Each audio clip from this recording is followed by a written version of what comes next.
Welcome everybody to the Conscious Creators Community Show, episode 7. It's the first time live inside the new Facebook group called Conscious Community Show Group. Our co-created community has one goal: to empower and facilitate positive transformation. We aim to do this on a personal, collective, and global level. In this week's show, we are discussing self-honesty and global truth, or trust and truth. We will share with you our experience of living a self-honest life, recognizing and understanding global truths so that we can live a better life, and also share with you the benefits of discovering your own personal truths and understanding those global truths by becoming aware of your own So by becoming aware of your own self-honesty, you'll be able to take action to create a better world for you and those around you. So I'm going to ask everyone to introduce themselves and answer this question. What does self-honesty mean to you, and why is it important to you?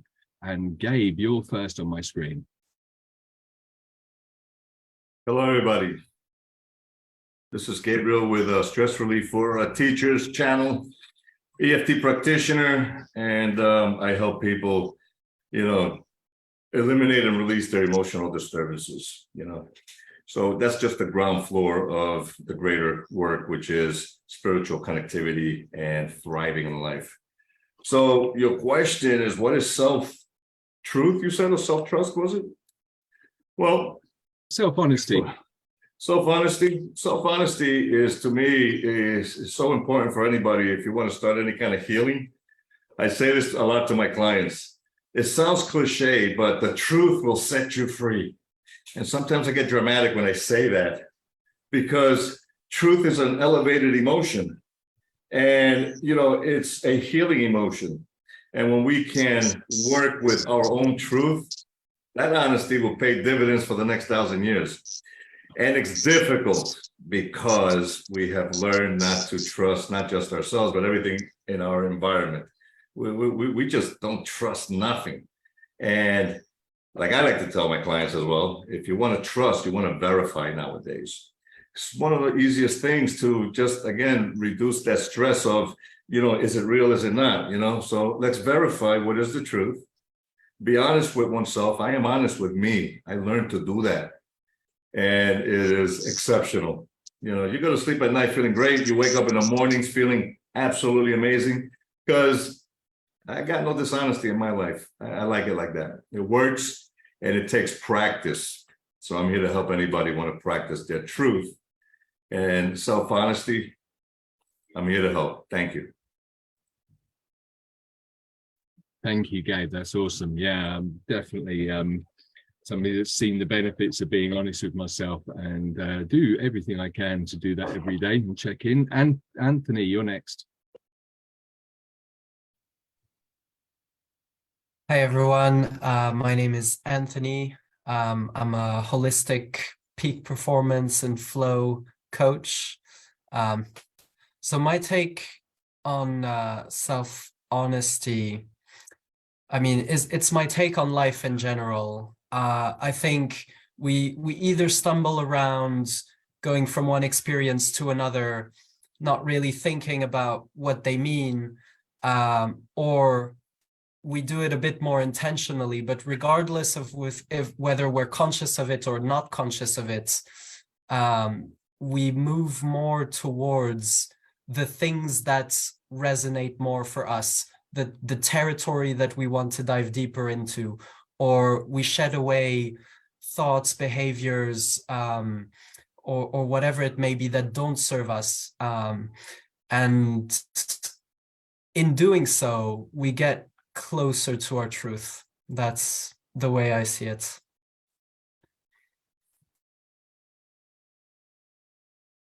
Nice, thank you. So I haven't trouble with the mute button today. Sil. Hi, hello. So Sebastian, I run extensive life change and self-change programs, the principal one being wave impeccability. For me, self-honesty is absolutely crucial. It's the first and most important thing that I stress when somebody does a program, right? As you know, Matthew, right? Be self-honest and honest.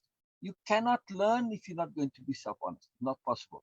So self-honesty to me is absolutely critical in two important areas. One is your conscience, or ethics in other words, but your personal conscience. That part of you which says, here be bullshit and not, right? That's the dividing line. If you're going to bullshit yourself, forget about it. Your life is going to be miserable. And especially important self-honesty when it comes to dealing with the awful truth. If you cannot face and deal with the awful truth, you're never going to learn. The awful truth is, well, you're a jackass. You're not be learning. You're ignorant. You're nincompoop, whatever, right? You need to face and deal with this. Otherwise, nothing can happen. So self-honesty, absolutely, vitally, critically essential. Brilliant. Yeah, so true, Sil. Thank you. Okay, and Paul, you're next on my screen. Hi, obviously I'm Paul. I'm a shamanic healer, teacher, and storyteller. I also own a witchcraft and pagan shop here in Plymouth, in the UK. Anyone who wants to find me, they can find me at www.sacredcircles.co.uk or on Facebook. Honesty and truth. Okay, so the first thing I want to say is that people are more likely to lie and be dishonest to each other than they ever will do tell themselves the truth. Not trying to make a blanket statement there, because that doesn't include all of us, but for the most part, there was that. Truth. I don't think truth is something that we can ever really know. I think that we are a planet of 7 billion people with 7 billion perspectives. Each one would call that perspective truth. So I think that truth is something unknowable. And I think it's based on our beliefs, on our perspective, and on what we know. If you think about Johari's window, if anyone's ever seen that, the 4 little squares like I know, you know, I don't know, you don't know, right? There was lots of things within that we don't know. And I think, again, going back to if truth is based on what we know shifts and changes all the time, right? So perhaps rather than talk about truth, maybe talk about what's real for us. Because I think when we talk about what's real for us and we're talking about ourselves and we're honest about what's real for us, then that's that magic word we could call truth, but essentially find what's real for you.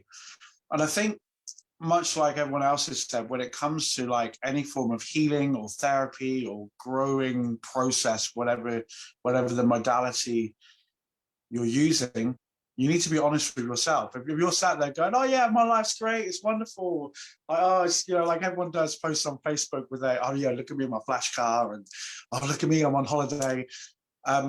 If you're going to go on a proper healing process, if you want to go deep, then you actually have to be honest. And sometimes being honest is actually saying, "No, do you know what? Life is shit." And I think all too often when we're in the spiritual realms, or you're kind of in that kind of growth teaching, whatever that we're going to call it a thing, I think it's all too easy to project an idea that if you do this, this, and this, your life is going to be amazing forever, and there's never going to be any problems. I think that's actually a fallacy and a lie that we sell people, and we tell ourselves as well. That actually, again, being honest with yourself is sometimes saying, actually, life is not great right now, because now I can do something about it if I'm honest about it. But if I'm painting over the top, painting a rosy picture and not being honest about that, I ain't never going to get to the core issues of what's going on. That's, yeah, for me, truth and self-honesty. I love it. Yeah, thank you for sharing. Brilliant. And Sandy, you're next on my screen. Hello, everybody. My name is Sander. I'm a body worker / embodiment coach, and I help people to become more of themselves. And you can find me on Facebook or on my website, which is primefire.nl. So yeah, truth. Yeah. So many things have already been said about the truth. And I think the subject was trust and truth. And if I'm correct, Matt? Yeah. Yeah. So self-honesty. So yeah, trust and self-honesty. So by being self-honest and trustworthy of that honesty towards yourself, you need to have trust to be able to be self-honest with yourself.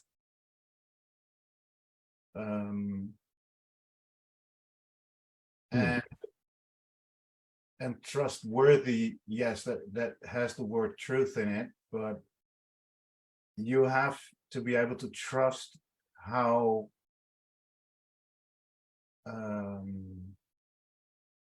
when you encounter something that is painful and you keep putting it away or do not want to go there, you need the trust to, sometimes you need to go through the darkness to become free of it. So, and that takes trust, and that also takes being honest with yourself. So, yeah. Brilliant. Thank you, Sander. That's awesome. And now, Brenda, you're next on my screen. Thanks, Matt. My name is Brenda Johnson from Toronto, Ontario, Canada. I'm a shamanic energy practitioner and a Reiki master teacher. And Matt is building my wonderful website at torontoshaman.com. He's the best. Hire him. He's just amazing and honest and truthful and caring. It's a commercial for him. He never told me to say Thank that. you. He's embarrassed now. So what does self-honesty mean to me? So in order to love yourself and get what you want out of life, I think you need to respect yourself enough to be truthful and honest to you. You want other people to be truthful and honest to you at times, sometimes maybe not so much. You don't want them to tell you the bad things too much right in your face. But if you want to be truthful and honest to yourself, you're going to get further ahead, because you can only change if you know where you need to start. So if you're just going through life, putting up a facade and faking it, you're not attracting the right people and opportunities. So that's why I think it's important, self-honesty to me, because you're going to attract the people and opportunities in life to attract good people, good things. And like everybody said, there are dark times, but it's who you are at the end of the dark time. You know, you're not the jerk or just a cold, feelingless person. So we've all kind of gone through it. To be a healer, you kind of have to go through it yourself. So we're not just all saying all this stuff. We've all gone through the bad times, the dark night of the soul, my shaman calls it, and you come out feeling much better about yourself. So I highly recommend people just be honest with yourself and see where it gets you. If life wasn't working for you, it's a time for a change, right? Thank you. Yeah, thank you. Yeah, I love that. It's who you are at the end of the dark times. Very, very nice. Hey, Anna, you're next. Okay. So I actually made this part of my journaling this morning and my meditation. And from my perspective and experience, truth is felt before it's known. And it definitely is related to our self-honesty. Now, what does that mean? Honesty is something we learn. We learned from the people who raise us, the people who teach us to be a human being. And if you come from a place where people are not very honest, then that gets confusing. I know that I am not being honest with myself because my body tells me. It is not an intellectual thing. It's an absolutely physical experience. So when people are not honest with themselves, what they're doing really is they're protecting themselves. It's their psyche is protecting them from the really sometimes harsh emotions that come with self-truth. It takes courage. It takes vulnerability to be radically honest. And that means radically accepting and loving yourself. So when that doesn't happen, and if it happens for a long time, so for instance, when I was very young, I was what you call a compulsive liar. And I lied about everything, not because I had to all the time, although that was the root of it. I had really harsh people raising me, and definitely people who did not model self-truth and self-honesty. So I would lie to protect my sovereignty. What does that mean? I was protecting my right to think and be the way I felt I wanted to be. And many times I would lie in the face of the truth, meaning my parent would say, I know you did this, and you need to come, you need to tell me the truth about it. And I would continue lying because the consequence of telling the truth or being honest was the same. And I didn't really care because it wasn't being modeled. Children learn from example, not from being told. So I would lie till the end. I would continue lying as I was being spanked, beaten for lying. I didn't care because I was protecting my sovereignty. And I think that's what most people do when they're not honest with themselves. They're protecting themselves. And when that happens, your body will start telling you, this is not going to work. And you will get sick. You will get, your body will start breaking down, and it will show you that you're not being honest. Yes. So the truth is something that's felt, definitely. And it's difficult. You need to learn to not be afraid to be vulnerable, not be afraid to look at the truth in the eye and accept that you're not perfect, that you fail. Sometimes being honest means accepting that you lie and cheat and steal and sometimes even kill. And accepting that is the hard part. But once you do, oh my God, who was it that said that it's freedom? It is absolutely freedom. When you relinquish that control over not wanting to change, you free yourself. So that's what self-honesty and truth is to me. Brilliant. Thank you, Anna. That's awesome. And Joey. Matt, could I Joey, you're next. or after? Can we just let everyone finish? Because otherwise we'll never get everyone through, and then you can add more afterwards for sure. Joey, sure, go on. Whew, so much said. I'm going to bring it back to freedom. So truth and trust for me was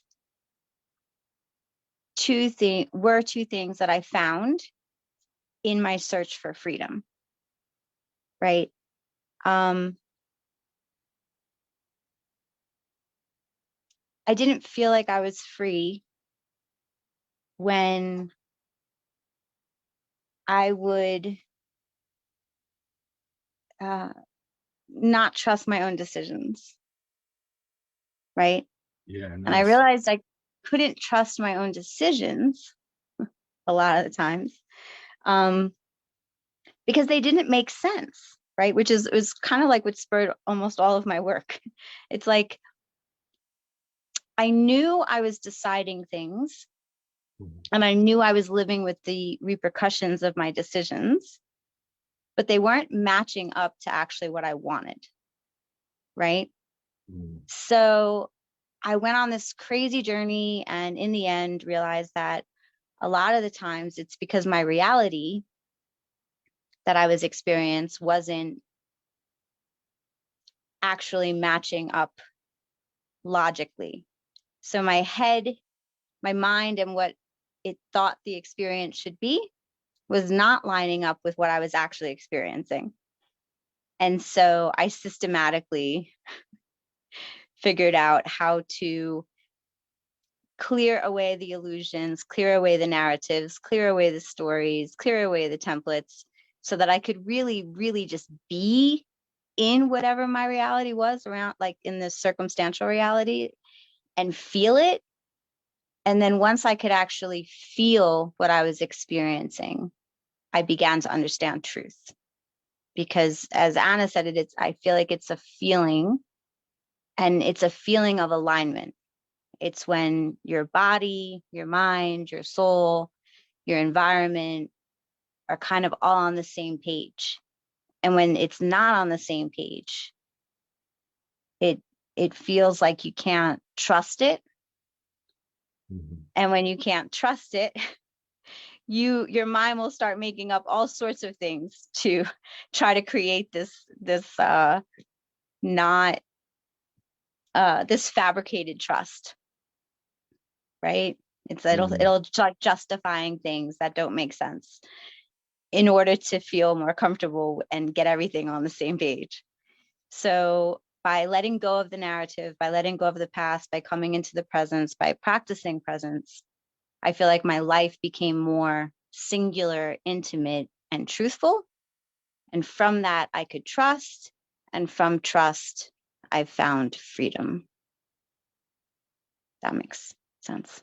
But that's my take absolutely. Yeah, I love it. Yeah, I love the freedom. I can definitely relate to feeling a lot more free since I started trusting myself. So for me, like, self-honesty has made trust less of an issue for me. One of the best things I'd like to say. The more I'm honest with myself, and the more I identify areas that I'm telling myself stories, the less trust matters with other people, because I have this inbound trust with myself. But also the more aware I am of areas where I'm able to trust people as well. Also just like to take this moment to introduce Don. Don has joined us this week, and he will be participating in the comments and on the show. Don, have you got a microphone there, because you're on mute at the moment? Can you tell us what self-honesty is for you and your experience of trust and truth? Oh, your microphone's not working, Don. Oh, what a nightmare. It's unmuted, but I can't hear you. So this is my fault, because I invited Don to join us this week, and we had some technical issues at the beginning, and he jumped on his computer to save us in the group, and now his microphone is. Can you hear me now? Yes, I can hear you now. Okay. Brilliant. Cool. So, yeah, I think everybody's touched on like an area where we're just honest when we feel vulnerable, I guess, and yeah, that's all very true. Self-honesty, though, I was thinking about other things. I'm going into like setting up a business. Yeah, I'm life coaching. I'm helping people with sound technology and compassion and wisdom, developing wisdom. And one of the things that people, I think, really need to know is that by being self-honest, you get to know yourself. And, getting to know yourself is like the beginning of so many things. Yeah,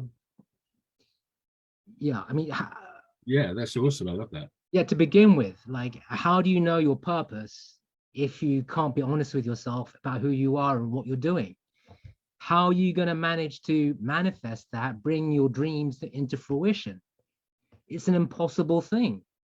And And it's like self-honesty, that's one way of looking at, as like as a core thing that, somebody needs to do for themselves. But like, I think there's a responsibility we each have to the community and to everyone to be truthful and to express our truth so that we can arrive at agreements and we can arrive at a reality. And that all begins with being self-honest, being truthful with yourself. Yeah, I love that, Don. Thank you. Yeah, I mean, how can you know yourself unless you start to be honest with yourself? And how can, it's a really, really great point. Thank you so much for that, Don. When you start knowing yourself, you get access to like, this abundance in your life. So, everyone needs to look into it if they're not. Yeah, and so on that note, I'm going to lead on to the next question. Hands up. In what ways do we find that people are not honest with themselves? And so I'm going to actually just say, like, this is something that was really big for me. And one of the things was I was telling myself stories, as I just mentioned. So I'd always say, oh, yeah, but I need that, or I want that, or that's what makes me relax. Or, I had all these things that I programmed into myself, like mainly bad habits that I thought I needed to relax. And that was the actual pinnacle moment where I actually turned around to myself and said, do I really need that? One day. So what areas? Paul, brilliant, thank you.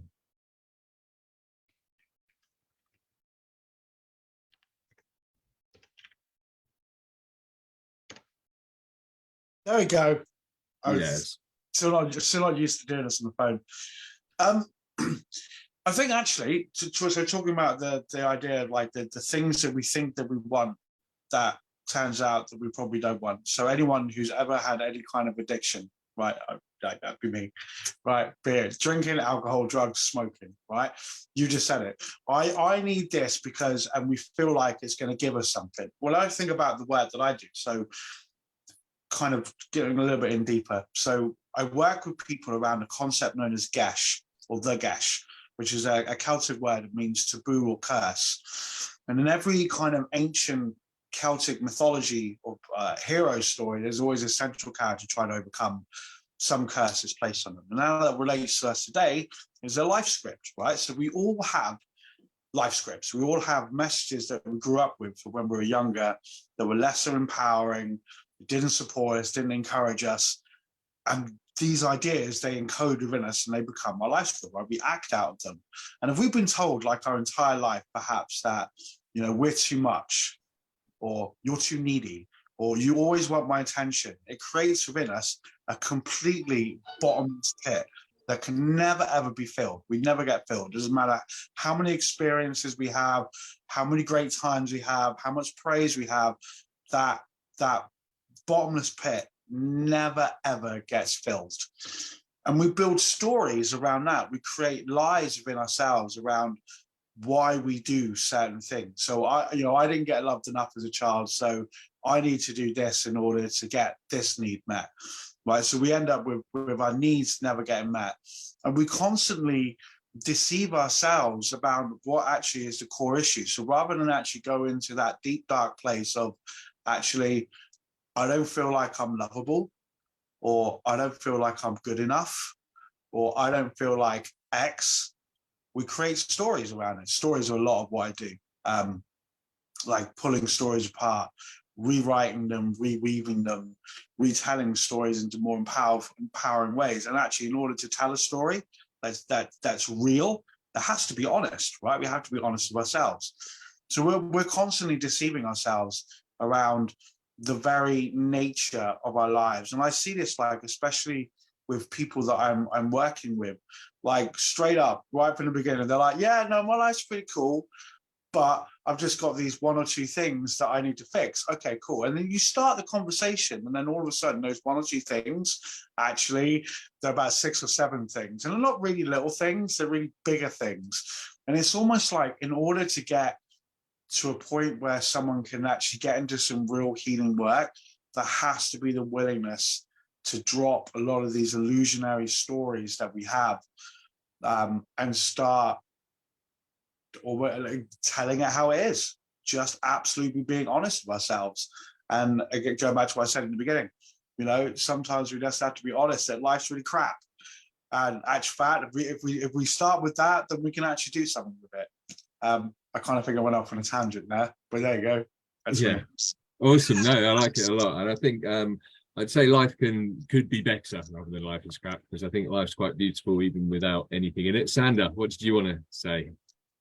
It's a bit to build on what Paul just said, and you as well. You were talking about the substances you used, but it can also be situations wherein you, or at least I'm speaking from my own experience, where I was in a situation which wasn't healthy for me, relationship-wise, work-wise, or that kind of stuff, wherein when you would be honest with yourself in that moment, you would say, hey, this has to stop. This isn't healthy. But by telling yourself the story like, oh, it's going to be okay if I do this and this, the other person will accept the situation, or but basically you're telling yourself a lie, or are fooling yourself in that situation. And what Anna also said, that eventually there will come a point where it will take care of itself, but it's really painful if it does, because then you really have to face the fact of what had happened, and you've not been honest with yourself. But and that was the darkness that I was talking about. It's, you really have to go through that dark situation before you can see like, oh, this is what I've been doing all the time, and it wasn't good for me as a person. And only when you integrate all the stuff that you allowed to happen and that you've been telling yourself, then you can see the other side of it. So you can, and then expansion starts, and then you can start doing the stuff you want to do your way, if that makes sense. Yeah, yeah. Instead of keep going back into similar situations. It didn't work then, so I'm going to start a new situation. I'm going to try it again. Hey, it didn't work again. And you can blame other people or the situation that's similar, but the main denominator in the whole story, that's you. And they say, what's the definition of madness? Doing the same thing over and over again in the same way, expecting different results. Yeah, absolutely. Yeah, thank you, Sander. Anna, you want to answer?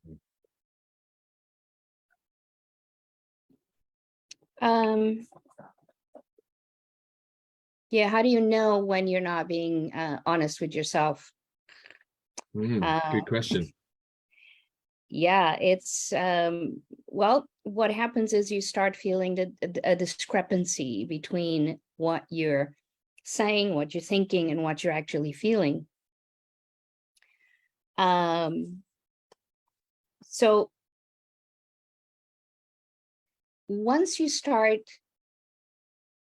wanting to be yourself fully, and you want to take control over who you are in this world, that's when self-honesty comes into place. You can't be authentic if you're not honest with yourself. So I was thinking, so this morning I was thinking, okay, should I show up just exactly as I am? I just got up, I'm in my pajamas. Or do I want to show up as a version of myself that projects the best of who I am? And what does that mean? So I had to be really honest. So, okay, so do I want to put on makeup so that I look pretty, or do I want to put on makeup for a different reason? And I did put a little bit of makeup on because I know that the camera is very unkind to you and to your natural skin. And I wanted to show up on camera, as the best version of myself. So I put on makeup. So I'm being honest about it. For me, as an artist, as a visual artist, I started realizing that I wasn't being honest with myself when the truth started showing up in my artwork, because it will show up. From my perspective, creative work, artwork is always autobiographical. Autobiographical. Graphic means an image, biological image of yourself. It happens, it shows up in your work. And when that started happening, I realized, oh, shoot, I'm not in alignment. My outward projection of who I am is not aligned with my true self, and it's showing up in my artwork. So I had to have a good talking to with myself and face that truth. And it was hard. It was very, very, very painful. So I had to start paying attention to what I was making and whether that was what I was producing was in alignment with what I really wanted to be and wanted to say in the world. Yeah, it's all about self-acceptance. It really is about self-acceptance. And, you can't, especially in the line of work that we do, if we don't show up authentically, it shows. People feel it. Yeah, I'd say on a global level, authenticity is becoming more prominent, but it's very important, and it's really what's breaking down the barriers between people. Is people becoming authentic. Definitely. Yeah. So you will feel it in your body when you're not. You'll feel it in your body. Honest with yourself. Nice. Yeah, Gabe, did you want to add to that? Yeah. Everyone has mentioned in one way or another how it's a feeling, and it is. It's an emotion that's created, based on thought alone. Biochemically, our genes will create the truth, proteins, and then all the cells in the body, they signal it, back out to the brain. And I love the science behind it, because when I work with people, the truth has to be worked from a timeline based on present back to the past. I never start with a past event, simply because the story that we embrace, that we've been repeating and telling ourselves and sharing with others over time, it becomes skewed. It doesn't become the truth anymore. So now we're struggling with a different type of story, a different type of truth. So working with a truth feeling in the present moment, going backwards, starts to be able to unbox the real truth that one has been hiding or forgot about or buried deep over time, and it's painful to go straight back to the truth. It's easier to pacify oneself and just shed the top layer emotions that'll help you knock that big domino that actually gives you a release and makes you feel whole again, instead of, devastated because I got to the truth. The truth is not something that should be devastating to anybody's, personally. It's your truth. So we all make mistakes, and we all learned how to make these mistakes based on our first educators in life, whoever that was. We just embellish that story over time, and it becomes chaos, emotional chaos for us in the future. So address it in the present, work backwards on your timeline, and let it release naturally. Because as it happens, you are literally creating a healing event. The truth is such a beautiful thing for the heart. When your heart is, thriving and pumping in a rhythm, you know this. You just feel so good about letting it go. Whatever that was, just let it go. It's not worth it. So yeah, the truth for me is all about that. It's a feeling. It's a high healing emotion, and why not go after it? Go after your truth, because that will set you so free. I love saying that to people. and people are telling me that they sleep better at night because of it. So you want to sleep better at night as well. Say the truth to yourself. Yeah, I love it. And I couldn't agree more. And I really love what you said about the truth will start a healing event. Absolutely. Yeah. I mean, so powerful. Brenda? Yeah, something that Anna had said the first round about her upbringing reminded me that my mother actually taught me to lie. A lot of this stuff isn't even way out there. It's way back in your subconscious, and you don't even remember when it sort of started. But she remarried when I was 7, and I never got along with her husband. And to keep the peace, I owed her $25 for something.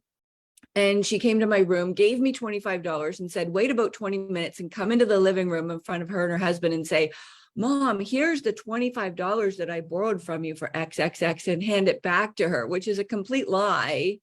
And I didn't really like doing things like that in the beginning, but I guess it became so normal and so comfortable for me.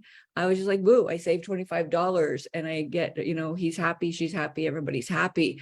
And then when I got married, the same thing happened with my mother-in-law. The 2 boys, my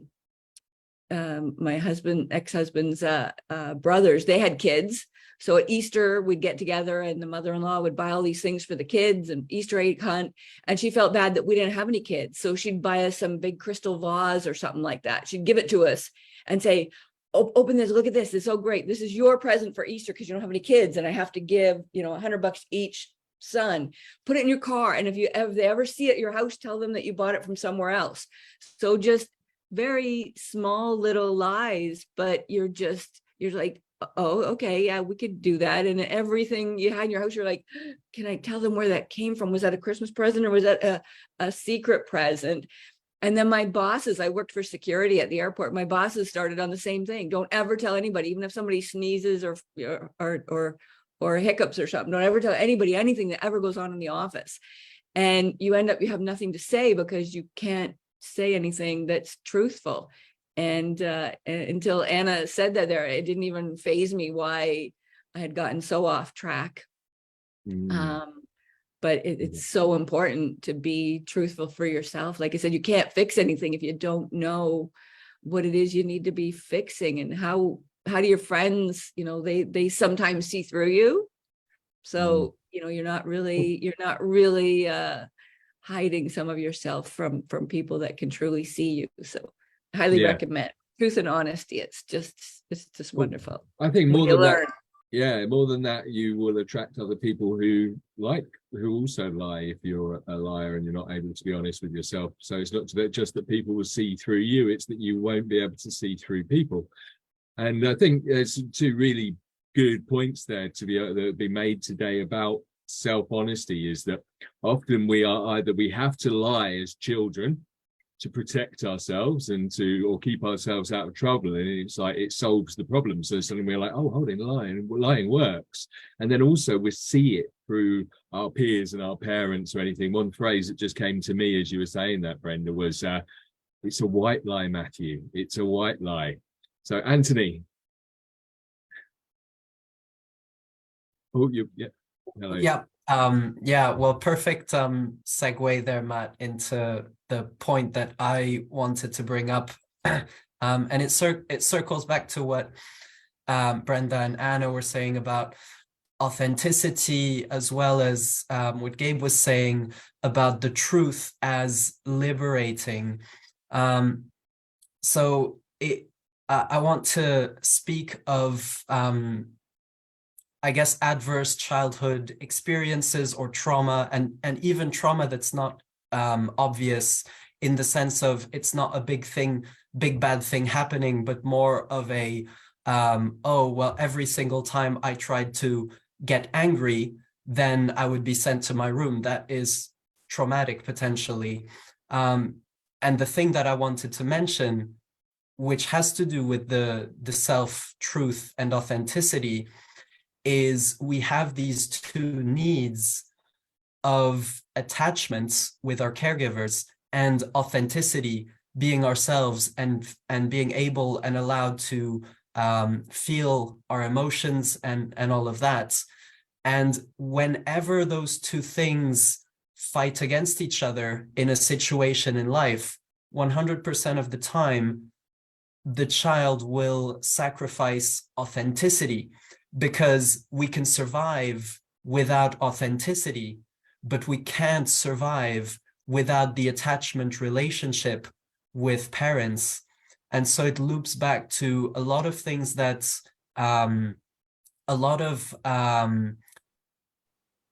the journey towards self-truth is also a journey in healing. It's a journey in finding or deepening your purpose or your idea of purpose or whatever makes life meaningful. And it's also a journey towards more flow, in the sense that once we align more with our authentic selves, without the masks that we have to wear, then we go more towards self-acceptance and really thriving in many aspects of life. So I just wanted to connect those dots as well for some people, because I think it's really helpful to have that as a model, and as another data point of like, well, why should we go on this finding our truth journey? Why should we care? Well, you know, it's about unlearning a lot of the things that might have served us back when we were certain ages, but now no longer serve us in our conscious adults, you know, creating our reality moving forward. Love that. Yeah, I mean, yeah, and I think it's such a crucial point which you made on another show about how we have a choice: is authenticity or love from our parents, and you know, and acceptance, and we often go with the love from our parents rather than the authenticity, and then that stays with us for the rest of our lives until we choose to look into it. Sil, you wanted to add something? Yeah, I want to add to this idea of the awful truth and why this prevents us from being self-honest. And of course, being honest too. You know, we don't want to be brutal. We don't want to upset people. But sometimes we don't want to acknowledge and face things inside ourselves. You know, I've been really engaging in self-pity. Well, we don't want to face that sometimes. It's not cool. It's not fun. It's not pleasant. But here's the reason sometimes we don't really want to face that awful truth when it is an awful truth, because we imagine or believe it to be awful and unfaceable and untenable and all the horrible things. Here's the key point that I find time and time and time again with participants, people I work with. If you make that effort to first face the awful truth and then to deal with it, something incredible happens. What happens is you discover that truth isn't nearly as awful that you thought it was. It was more of an idea, and typically fear is an idea. It gets exaggerated, it gets blown up, it gets overwhelming because we think it's going to devastate our lives. But when you actually do it, is it so awful? No. And then when you really deal with it, that awful truth becomes the awesome truth. And that's really, really, really, really good. It becomes all-filled truth rather than awful. So very, very cool. Or full of awe. It's amazing how that happens. When we have that facing of that awful truth, we get over that barrier. So, oh, it's not so bad. And then you start to do this on a regular basis, and then it changes your life. Absolutely changes your life, because then you can pretty much do anything once you can do that. So that self-honesty, though, that's the key point to start with. And when we connect that self-honesty to integrity, it's, man, you know, your integrity is key. If you think of a ship, right? In the old days, they would call it hull integrity. If you didn't have hull integrity, it means you had leaks. Well, what happens when you got leaks? You don't necessarily stink, but you take on water, and that water lies in your bilge, and it gets all stinky and smelly, and it affects your ballast when you get a little bit tippy, and it exaggerates your, and then you have to pump it out. You have to spend energy.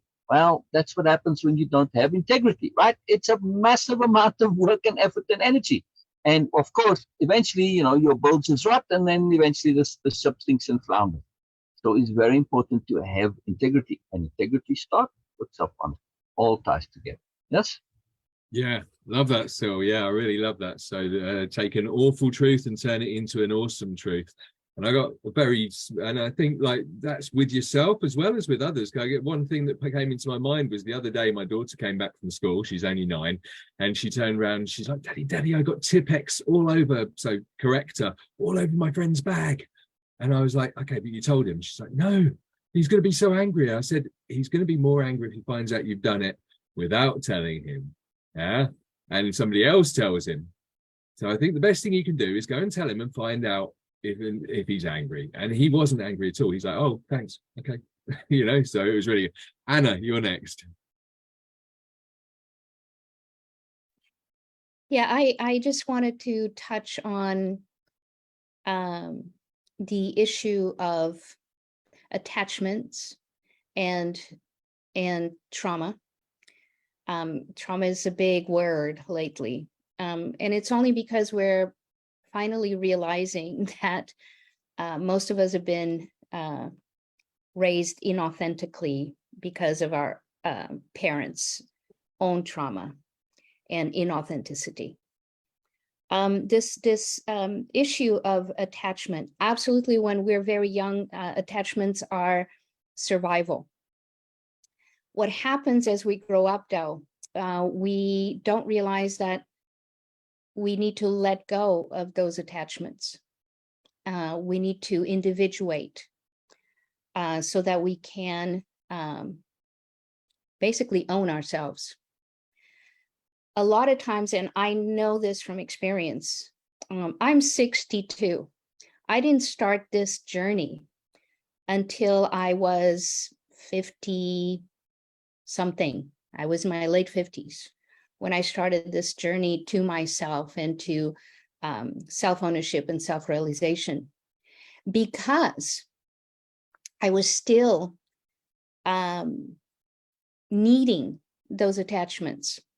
So what I was doing, I was protecting those people from the truth, because I was afraid to hurt them. I was afraid to create chaos in the family. I didn't want to hurt anybody. I didn't want to out anybody. And so I was carrying all this shit within me. I was lying all the time, pretending to be something I wasn't, pretending everything was okay when it wasn't. And it's really difficult to do that. But it is essential. Once I started telling the truth, once I started telling my story, my real story, not the one that I was fed, a lot of people didn't want to be my friends. And some of my family members were quite upset and almost called me a liar. So it is a difficult process to come into our authentic selves and to find our own truth and to be honest with ourselves. Sometimes you will hurt some people in the process. And it's unfortunate, but it's necessary, because we can't become, we can't have self-ownership and self-realization without individuation. And that means letting go of those attachments. We're adults now. We don't have to please our caregivers to survive anymore. But those emotional attachments are still there. And that's the hard part, to let go of those. Just wanted to bring that perspective. It's hard. Yeah, really hard. Thank you for sharing, Anna. Joey. I wanted to go back. I wanted to touch on something that Gabe said earlier. He said when working with the truth, to start in the present and go back, and not the other way around. My applied energetic philosophy is presence manifest, and how I describe presence is a state of the least habitual tendency and the most wonder and possibility, right? So when you're in that, like when you're in that, I feel like almost everything that we're saying is like, there is a truth, right? There's a truth, whether it be a feeling or an alignment or a freedom, there's a truth. And most often that truth is encapsulated with past residue energetically, with past stories, with past emotional attachments, with past triggers, right? It's like, if you want to find the truth, I believe that it's synonymous with becoming present, becoming in this moment, fully integrated, all of your wisdom accessible, freed up from the stories. And it also includes the fluidity of truth, which the best advice anyone ever gave me was, you always have the right to change your mind. Nice. Because we can get so stuck in a truth that was true 3 weeks ago, right? What was true for me 3 weeks ago is not going to be necessarily what's true for me today. And so even when we are in touch with our own selves, we have to be careful with this word truth, right? As looking at it as a fixed point. It's like a fluid, evolving point of maximum integration and wisdom and participation in life, right?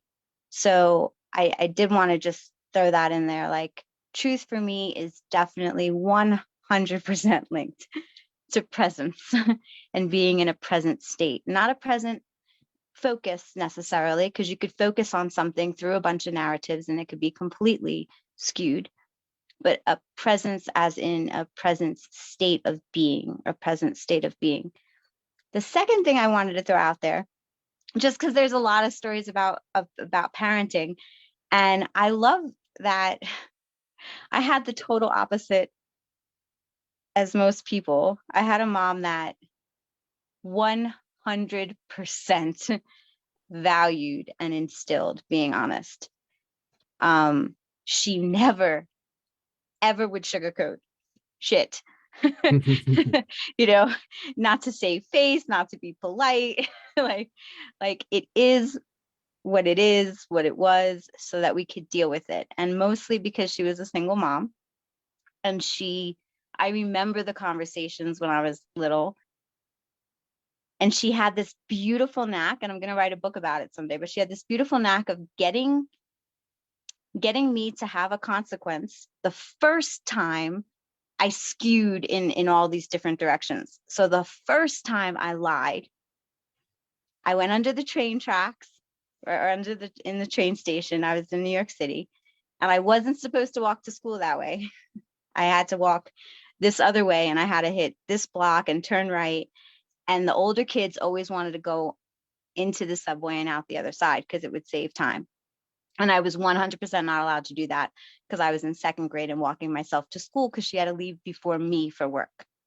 So truth for my mother was so imperative because there was no way she could raise me if she didn't know what was going on. And I came home that day and I did go under the subway, and she knew, and she said, "How did you get home?" I was like, "Oh, I the same way I normally do." And I was immediately punished. And I didn't know how did she know? How did she know that she's she works far away. I walk to school by myself. How did she know? And then she goes, "I'm going to give you a second chance to tell me the truth." And I was like, she can't possibly know. So I said it again. "Oh, I walk the same way." So then I was like double punished, right? And she was like, "Okay, one more chance to tell the truth." And I was like, "Okay," I went under the subway. Well, then I got triple punished. And she said, and I said, "Why? I just told you the truth." And she was like, "Well, the first time you got punished for going under the subway. The second time you got punished for lying to me, but then she sat down and explained to me why it was so important that I never lied about where I was, right? And how she had to take care of me and she needed to know where I was. And then I said, but how did you know I went under the subway? And ironically, this is where she lied. She said, well, I'm your mother and I just always know. So you can't lie to me. So the lie that she told me was that I couldn't lie to her, and I believed it. And because I believed that, I never lied to her for the rest of my life. So there's all these variations, but truth also is linked to safety, which we could bring all the way back to trust, which we can bring all the way back to freedom. But the truth, being truthful about circumstances, being truthful about what is going on, is going to allow you to make the best possible in the moment discernment and decisions. So truth is also connected to, good decision making. Yeah. But yeah, I never lied as a kid. I couldn't lie. If I tried to lie, you could read right through it, because it was like from age one, I just couldn't do it. I mean, you brought so many things back for me. So like, you've just reminded me of how all my life my mum would say, it's written all over your face. It's written all over your face. I can tell you're lying, to the point that I learned how to lie. I'm sorry, I'm not going to lie. I learned. Oh, I love this story, Joey. Thank you for sharing. Sander.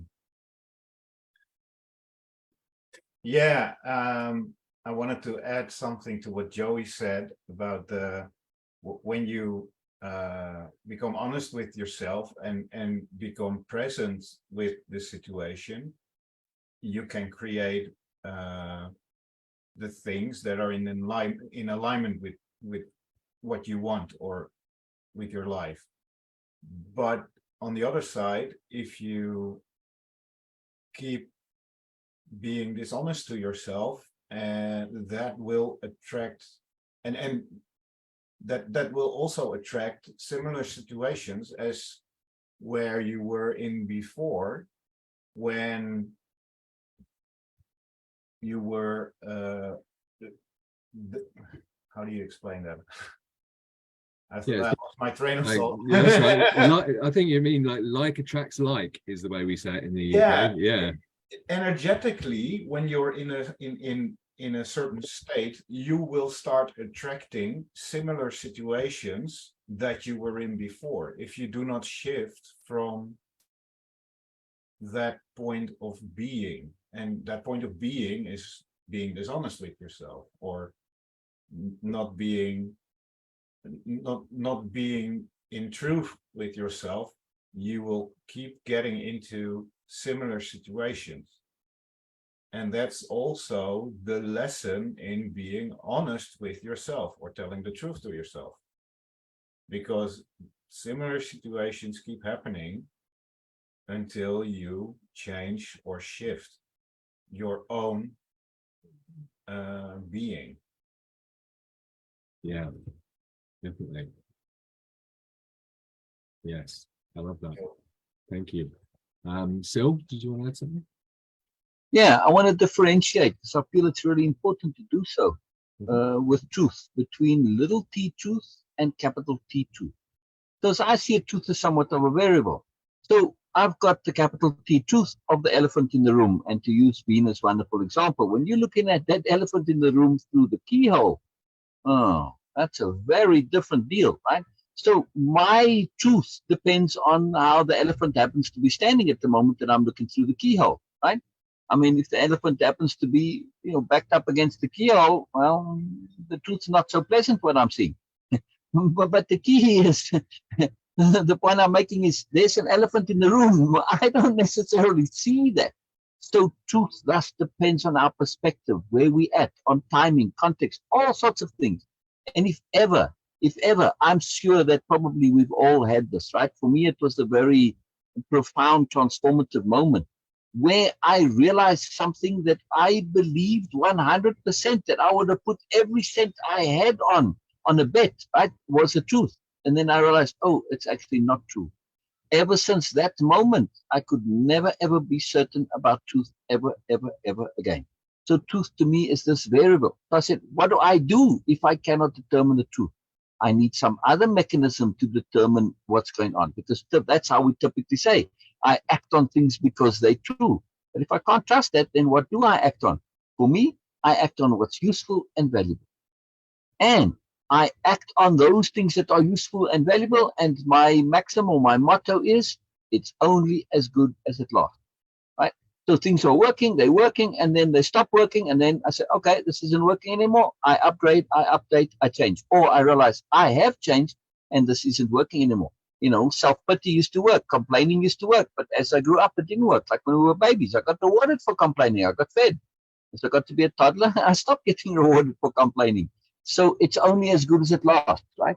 If it's working, you use it. If it doesn't work, you don't use it. And then, of course, you also want to look at the cost of that working. Effort versus reward, right? So yes, you can go around lying in the world, and people says, yeah, but look at these liars and bullshitters, it works for them. Yeah, but at what price? See? I'm not willing to pay that price. So I determine, is it working and is it worth the price? Effort versus reward. And that effort versus reward calculation, this is an intimately personal choice. Nobody can tell you how much effort is worth the reward for you. Only you can decide. And this is very liberating when we understand effort reward personal. And we'll focus on value and usefulness as a determination rather than truth. Because truth is a variable, it's subjective, it's a perspective. Yes? Yeah, yes, absolutely love that. Thank you, Sil. Anna.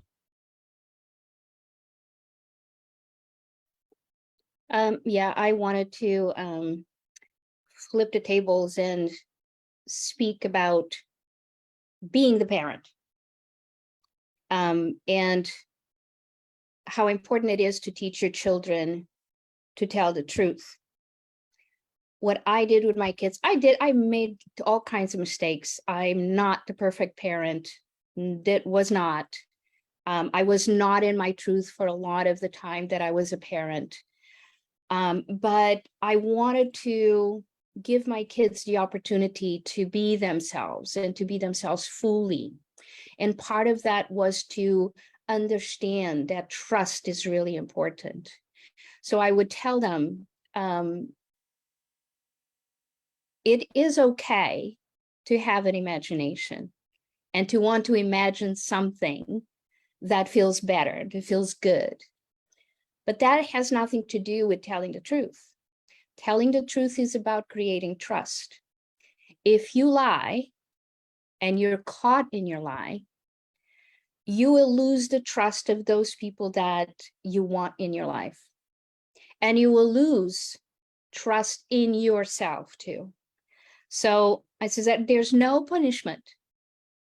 I'm not here to punish you. I'm here to help you become the full person that you are. So just tell me the truth, because if you do that, then we can work with the issues and we will maintain this trust between you and me, and you will maintain the trust in yourself. Another thing that is really important in being self-honest is that we have to realize that we are not responsible for other people and their feelings. This is really, really important. We are not responsible for other people's feelings. So if our honesty, our truth is painful for other people, it has nothing to do with us. It has to do with their own ability to be self-honest. And frankly, and I told this to my kids, if people stop being your friends because you're being honest, then they're not your people. They're not worth your time or your effort or your friendship. And that's a really hard lesson to learn. But it's really important. And I struggled with, okay, so for instance, my kids are 4.5 years apart. And my oldest has a really strong sense of honesty and honor. It's just the way he is. And we had a ritual on weekend mornings. We would all pile up on mom and dad's bed, and we would share our dreams, what we dreamed at night, or the dreams we have for our future. And my daughter was little. She was still, she was so much younger, and she couldn't really keep up with her brother in terms of development. And a lot of times she didn't remember her dreams. She was too young. So she would invent a dream. And her dreams were always the best ones, the most imaginative ones. And my son would get really angry. He says, Mom, she's lying. Why are you letting Sophia lie? And I had to, and it was really hard for me to convey to my son that she's not actually lying. She's just using her imagination. And it's okay, because she's really young. She's not yet developed to the point where she can actually see the difference. So I struggle with that. I struggled with lying about Santa Claus, lying about the tooth fairy. And I still don't really know if that was lying or if that was entertaining a kind of imagination that allows for I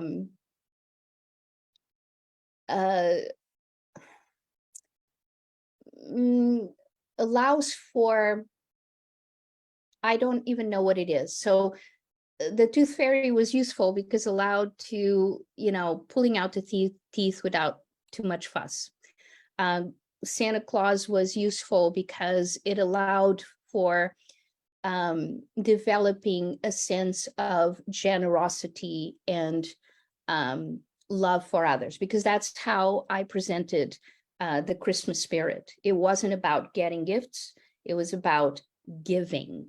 And we would make gifts for people. We would, I'm an artist, so we did lots of arts and crafts.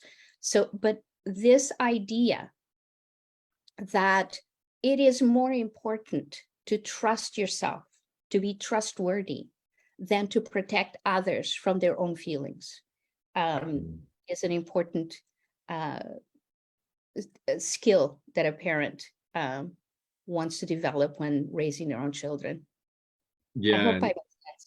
Yeah, brilliant. I love that. And I can completely relate to both those stories. I'm actually still going to have to go through those because, yeah. And so, but also excitement and mystery with Santa Claus as well. And so it's the family stuff and everything, but there's this excitement. There's a man that's flying in on a sleigh who's going to come down the chimney and deliver us presents. I mean, Matt, my kids now are, one's 33, the other's almost 29. And they've shared with me many times that they kept the truth from me. And one of them was they kept this farce of Santa Claus for a long time because they loved it. So they were basically lying to me that they believed in Santa Claus because they loved the whole ritual and the whole idea of Christmas that I had transmitted to them. So it was really sweet that now as adults, there's this, Mom, we kept that farce a long time. We found the gifts in your closet. We knew you were lying about Santa Claus, but we loved it. So we kept lying with you. Brilliant. Thank you, Anna. Don, did you want to add something? You're muted, Don. Yeah, brilliant. Yeah, excellent. Yeah, I was thinking, what causes us to self-deceive? I mean, I guess it can be a lack of awareness. not having a whole picture.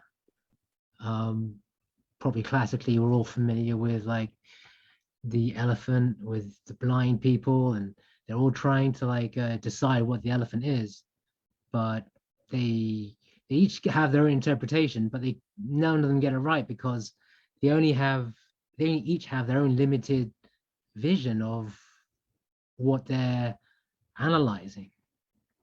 So yeah, and that leads them each to go into making a statement that is a self-deception. So it's, with from one point of view, it's easily to self-deceive.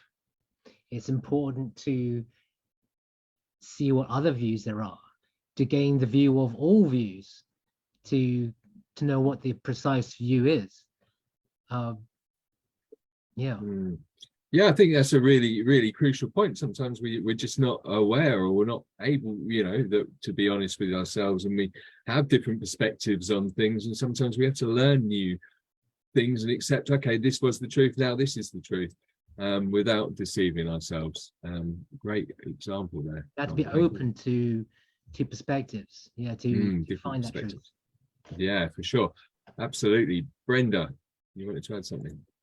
Yeah.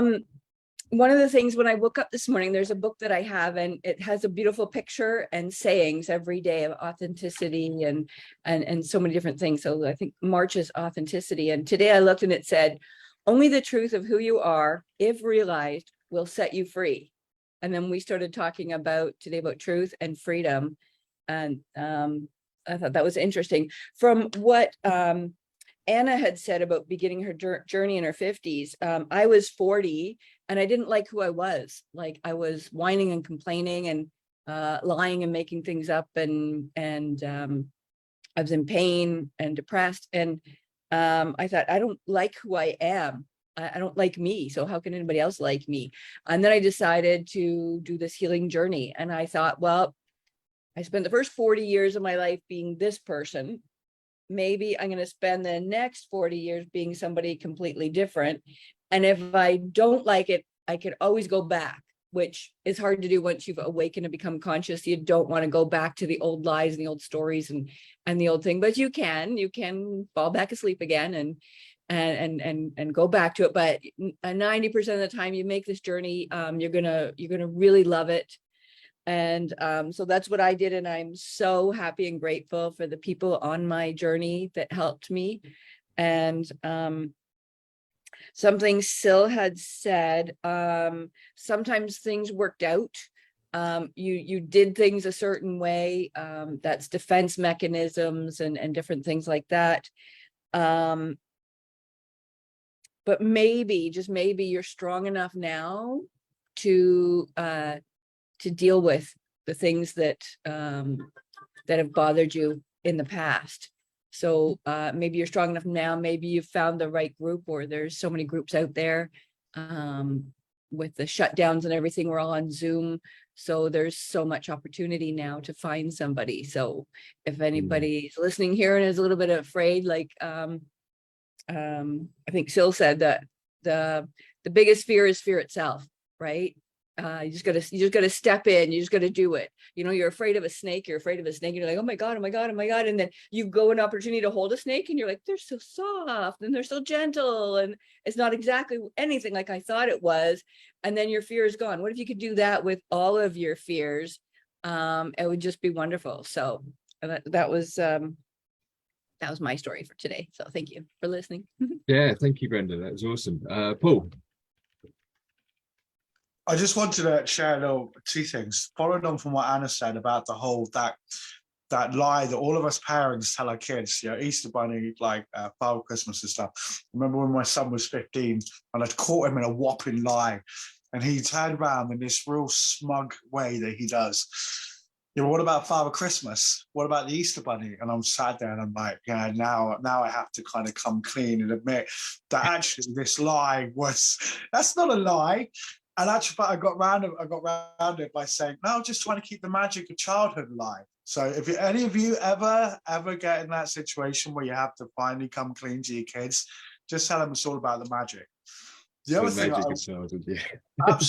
absolutely, and it goes without saying, like, kids need to feel that life is magical, I think, at times. One of the things that I wanted to talk about, because everyone's talked about kind of experiences growing up, like, and we've touched a little bit on abuse and trauma.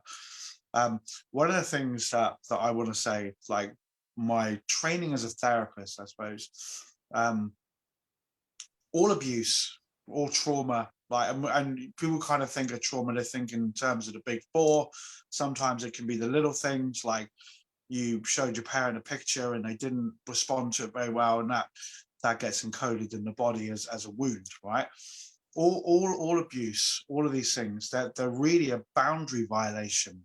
They're an attack on our boundaries and an attack on our identity.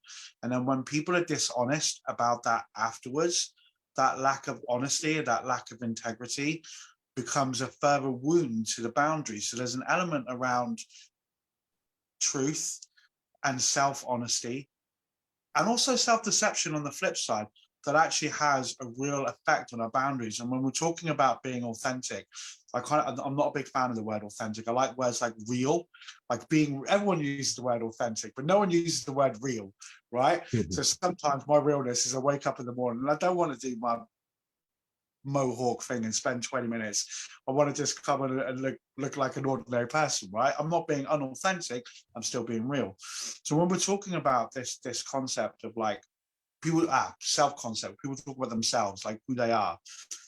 When you've had those kinds of attacks on your boundaries and people haven't been honest, it disempowers you from being honest about that experience. It hampers your boundaries. It hampers your ability to form stronger boundaries. So when we're talking about self-honesty, self-deception, and truth and lack of truth, there's a massive part that comes in, and none of us have mentioned it, touched on it, around our boundaries, because our boundaries are also the physical sense of ourself.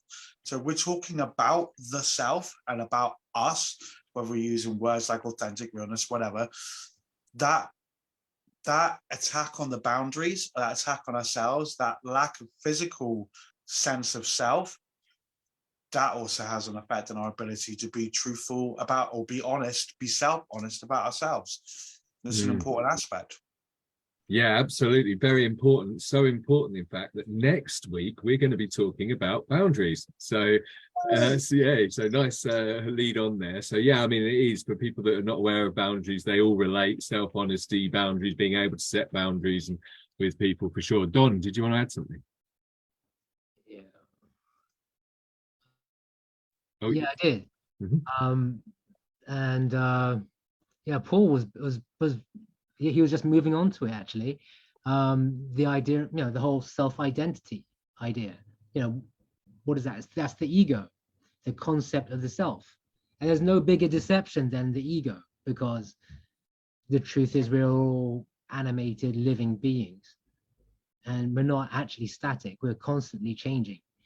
So anybody who's living like a three-dimensional reality attaching to an ego is highly likely to be indulging in forms of self-deception. And when you start moving over onto like another side, where you start seeing the functionality within your life, or you start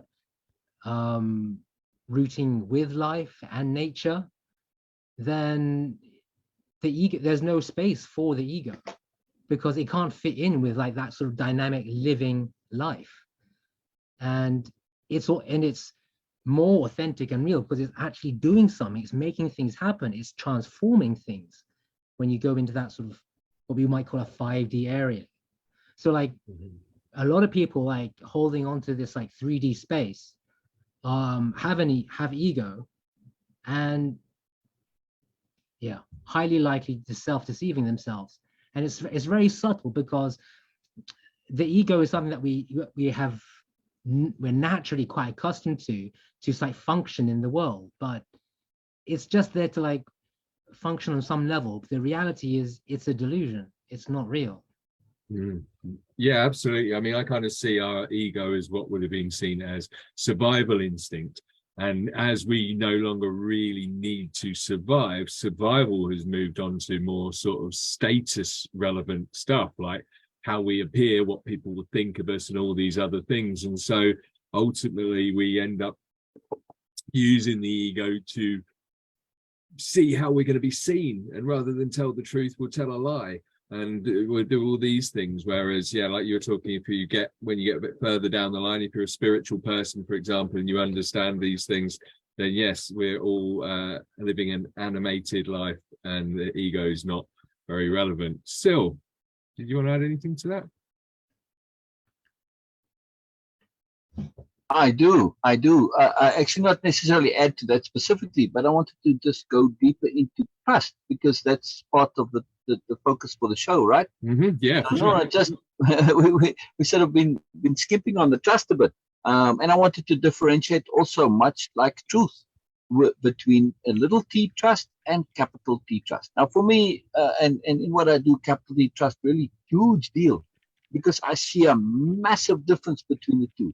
And I define or come at little t trust as essentially wishful thinking and hopefulness, right? Oh, I trust that everything's going to work out. Well, I'm not going to do anything, but I just trust the universe is going to take care of me. Yeah, right. Okay. Well, is that working for you? Not really. It's kind of that lack of self-honesty. It's really just laziness. But, you keep saying, oh, I just trust. No, you got to do things for yourself. And here's the key difference. Right. So when we look at trust in this sense, we have to understand that if you're going to trust something, there's risk involved. Right. And the greater the amount of trust, the larger the amount of risk. So if you want to be sensible and be impeccable, hence way of impeccability, well, you want to minimize that risk. So therefore, it means that if I'm going to trust, I'm going to do it as a last resort. And therefore, my trust is based on, first of all, my impeccability, which simply means to cut the long story short, is that I've done everything that I can do. I've been diligent. I've been scrupulous. I've been thorough. I've been conscientious. I've been real. I haven't indulged in any lies to myself and any bullshit, none of that stuff, right? So now I'm trusting, not because I want to, because it's a bailout, it's a cop-out. No, I'm trusting because I have to. I've done absolutely everything I can, and the only thing left to do is to trust. That's capital trust. Now this trust becomes an intent. It's a whole different deal. But that can only happen if you've been real and you've done every single thing that you can do, and you're trusting only because you have to. You have no other option. Any other time you're trusting, this is just foolishness. If you're trusting when you don't need to, that's foolishness, because you're taking on risk that you don't need to take on, right? So minimize the risk, then capital trust becomes a power. Yes, but you got to be impeccable first. Very big deal. Very big deal. Yeah, I love that. And I think, yeah, you make it's really good point that, that we're taking a risk every time we trust ourselves or trust others, and trust people. But obviously we can trust ourselves if we put 100% in and we know we've done everything we can. Yeah. So let me add to that, please. If I just a little quick extension there. When it comes to trusting others, now it's a very powerful conception that I employ. And particularly when it comes to others, I use trust without trusting. How can you trust without trusting? Okay, remember when you watched the documentaries and you saw the zebra go down to the waterhole and the lion is lying right there? Yeah, and the lions are like chilling and they're just checking out and say, yeah, you kind of look tasty, but I've already eaten, so I'm not going to eat you today. And the zebra knows this, right? So the zebra can go and drink the water, even though the lion is way closer than it would normally be. However, there's a certain amount of closeness that zebra will tolerate. And at some point, there's what I call the commitment line. And that commitment line is the line which, when the zebra crosses, no matter what, it can't get away if the lion decides to attack. It's committed, right? And so that line, the zebra won't cross, no matter what. It will come close to that if it really has to, but that commitment line, it won't cross. And this is the key for trust without trusting. Yes, I'm trusting you, and if you watch those zebra, they're drinking the water, but they're still keeping an eye on the line, even though the lions are chill and they're not doing anything because they're fed, right? But they're always trusting without trusting, and they won't cross that commitment line. And when we're dealing with people, this is ideal. Just think of those first dates. Yes, if you had employed trust without trusting, you would have been in a lot better place, right? You didn't overly suspicious and you ruined the date. You didn't completely trust and ended up getting screwed, sometimes literally. Yeah, no good. Yes, so we have to trust without trust. That's very, very important.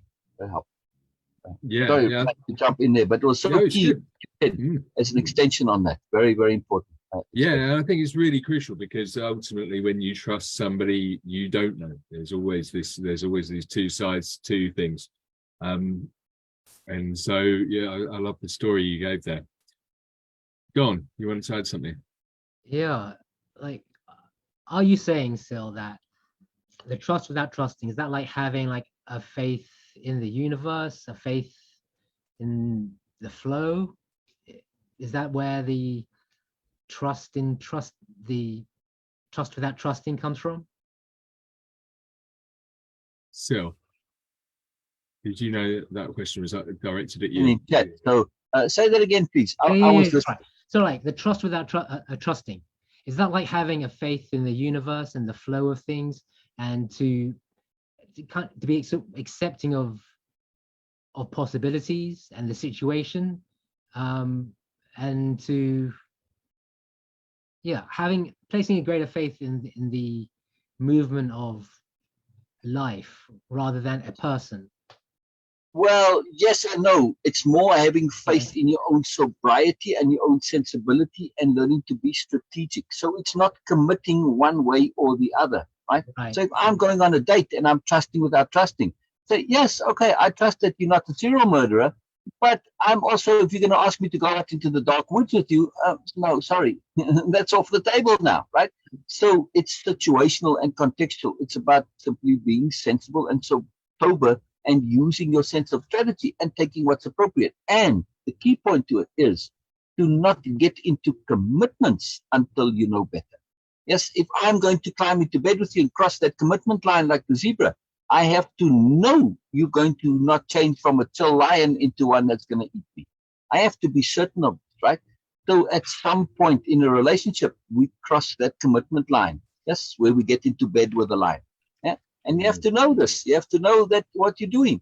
And it's a chance you take. And you have to be aware and be real. If you're not willing to take the chance, don't do it. And I see this in relationships all the time where people get into trouble. Now, they don't necessarily get into physical trouble, but sometimes, but they get into emotional trouble because they were so desperate to be in a relationship that they just gave away all their trust. Yeah, that desperation is a complete and utter total horrible disease of futility. It never gets you anywhere. Please don't be desperate ever. If there's one advice you can give anybody, don't be desperate. Don't be desperate. Don't be desperate.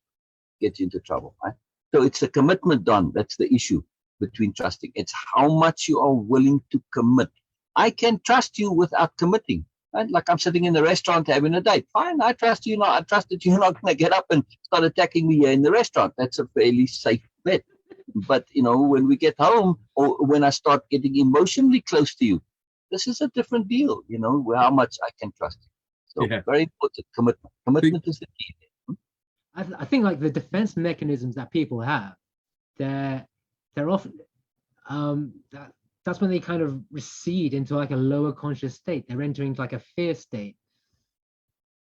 They become scared and start self-deceiving. Yeah, and I think what you just said there at the end for me is what's ringing true is that even when we're trusting other people, it has a lot to do with how much we trust ourselves, because we have to ask ourselves, have I thought this through? Have I prepared? It's down to how we've prepared for putting trust in people. Yeah. Have we just gone, okay, yeah, I'm going to trust you. I haven't thought, like Sil was saying, I'm just going to jump into bed with you or whatever. I've just met you. I don't know anything about you. Yeah. It's the same with business partnerships. Oh, I met you. The energy was great. Yeah. Let's form a business partnership. It's like, have I actually, am I in a position where I'm able to trust myself here to think this through before I take the next step and trust you? So it has got quite a big bit to do with self-trust there. Oh yeah. Trust and integrity and desperation, and also that self-honesty that we talked about earlier. Why am I so willing to trust you? Well, because I'm desperate, or because I'm a little bit weak and feeble and timid and insecure, etc. And I don't want to upset your feelings, like the pushy salesman says, come, you got to buy this, and I don't want to say no because I don't want to look bad or whatever. That's how you get exploited, through those crappinesses that we have, right? Not wanting to offend somebody, not wanting to upset them. Well, too bad. If I don't want to go to sleep with you and go to bed with you and you feel bad about that, that's on you. Too bad. This is my first date. This is my 10th date. I don't care. It could be my 100th date. I don't want to do it. I'm not going to do it. And whether you feel bad about it or not, that's on you, not on me. So this is very important. That's why our core character, our impeccability, in other words, our integrity is so crucial, because without it, we end up making all these compromised decisions for the most ridiculous of reasons. Yeah, absolute nonsense. I didn't want to do it just because, well, I didn't want to look like I'm timid or weak or whatever. Come on, let it go. Let it go. So very key to understand. You've got to be real with yourself and be a real person, not live according to others' expectations. So you have to have that independence of being. It all works together. Yeah, and I mean, one of the questions that was springing to mind when you were talking about this, and this actually was really, I like the fact that Don asked this question, was what difference does it make if somebody breaks your trust? Now, for me, I'm a bit more like you were saying, Don. I'm a kind of like put my faith in the universe. Everything happens for a reason kind of guy. Yeah. So I'm like, well, okay, I made a mistake today, but I learned something about someone. That's what happened when somebody breaks my trust. Nothing more. I'm not an idiot. I'm not a fool. I'm not any of these things. That I learned something about somebody else. Yeah. And I probably learned something about myself. Okay, I need to be a bit more cautious when I decide to do these things. And so ultimately, there's many things. But what I was coming to mind right now is that this actually leads on to boundaries. And so this is where boundaries come in, is like, is it okay to say no to somebody? So we'll talk about hurting people's feelings and, all these kind of things. And these are down to boundaries. You have the right to say yes or no, which is actually what we're going to talk about next Thursday. So has anybody else got anything else to add today? I think we covered quite a bit of trust and truth. Does anybody want to talk about anything else specifically? No, we're good. All right. Well, you could say that. I want to add thank you. That's what I wanted to add. Thank you. Yeah, Don, did you want to add something? I did want to say one more thing. And Matt is awesome. Got to praise Matt to the high heavens. Oh, thank you so much. Yeah. Okay. Don, let's go. Yeah, I'm happy to keep talking. Okay. So trust is something that is worked on as well. It's not just like it's an on-off switch. You can have incidences and where trust can be brought into question, but that can also be resolved. So it's something that's can be worked on, developed, and earned between people. Yeah, absolutely, for sure. And personally, like, I try not to let people breaking my trust affect my emotional state, because I like to be in a happy place. I like to just go, okay, this has happened. What can I learn from it? I mean, I do. Just, you took the words out. I do put my faith in the universe. Everything happens for a reason, is the way I look at it. And so why do I want to let this, everything's a lesson. Labels are good and bad, they may have opposite polarities, but on a scale of, like we were talking about earlier, like, what's bad to me might not be bad to somebody else, and what's good to me might not be good to somebody else. And so why label it? Why just look at the learning experience? Everything happens for a good reason, in my opinion. Not just even better. Yeah, I like that. Yeah, very big difference between the two. Very big. Always, everything happens for a reason. It's understanding that there is a good reason in amongst all the reasons. You've got to stick your hand in there and extract and pull it out, make it messy, like those videos of the vets with the cows. Awesome. Yeah. Brenda, do you want to add something?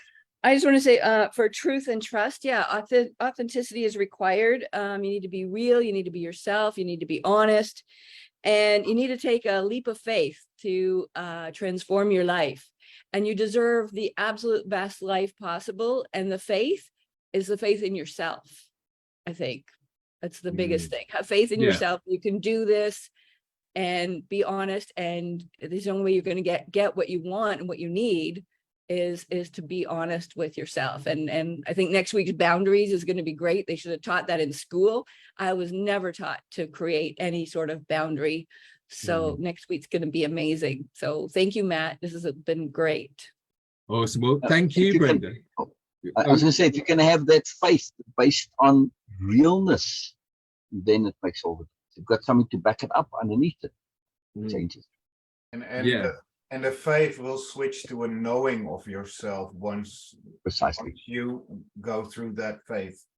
Exactly.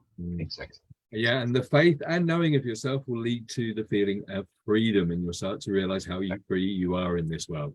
So actually, what's really beautiful about today's show is that everybody's just done the conclusion for me, so I don't need to do it. And that's the Yay. first time. Brenda, you started it. Our Cecile, you intuition. added to it. We've all It's our worked together. intuition. So We're yeah, we're consciously creating. We all know what we all want to say, and we're all we saying are, the and I same have thing. to It's say that wonderful. is one of the things I love about this show. Is quite often I'm getting prepared with the next question, and people already start to answer it before I've asked it, and I'm really loving that. So That's what the universe does when you're in sync with it. yeah, I want to just Yeah. say a massive thank you to everybody who's watched and everybody who's here. It's been another amazing show. This is the first show in the group, so you know, if you're watching this later, make sure you're in the group. Join the group. You'll see the link above the video. If you're on YouTube, come to the Conscious Creators Community Show group on Facebook. Okay, and join us. You'll be able to ask questions about all of the shows. You'll be able to suggest topics for the shows. You can talk with the guests on the shows and just ask general questions and talk about conscious creating and making your life better in the transformational journey. So thank you again. See you all next week. Bye. Yeah. Bye.